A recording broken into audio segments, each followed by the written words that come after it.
Let's face it, money is stressful. A recent poll actually found that 75% of Canadians say they've lost sleep at night due to money concerns. And that's probably because money goes beyond the dollars and cents. We have a real relationship with it, and it's not always a healthy one. That's why we've got Martha Adams with us to help us understand the emotions of money a little bit better. So we need your help, Martha. The last time you were on the show, you mentioned that our relationship with money is an involved one. Why is that? Tracy, it's because money is a human experience. If you visualize any experience in your life of any level of significance, chances are money was there.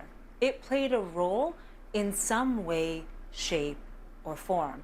And with that came your emotional associations. That's where your relationship with money developed. Interesting. So if I think back to my childhood, the biggest message from my parents were, we're poor. Like, we don't have money. And I remember I would look at them like, but I have a Barbie camper. Like, that means we've got to be rich.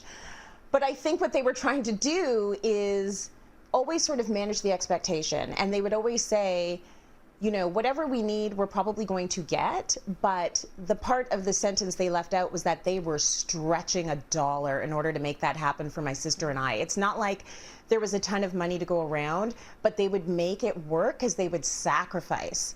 So I think in having that lesson in childhood, my idea about money is it's a scarcity mindset, because it's always this idea that the money will be taken away. And I'm wondering if that is where the majority of our relationship with money comes from. Does it come from our household? You bring up a really great point, Tracy, and I'm going to illustrate that for you in what I've developed as the pyramid of financial influences. So what you just illustrated there was our upbringing, our foundational layer. But even in that messaging that your parents shared with you, it actually had an origin story as well. So that came from generations past. So we see that in our origin story with, the fact that our foundational layer has more to the story. Okay, so there's more to the story. Where else do our influences come from? You had the influences from your household, but from there, you continued to grow up and have influences outside of your household, starting with the community you grew up in. So there, you went to school and you had influences with being compared with your peers, for example. Then as you continued to grow up, societal messages started to take hold. You'd hear things like, where you fit in the world, where money, what it does to people, where we see, the type of people that have money, how we define them. These are all influences that we've internalized. And from there, we haven't had the opportunity to recognize them yet. And we bring that into our committed romantic relationships. So we see that here. And that makes money one of the greatest stressors when it comes to our relationships, and one of the greatest points of conflict as well. Now, wrapped around all of that is the missing piece in the financial conversation: our emotions, or our relationship with money.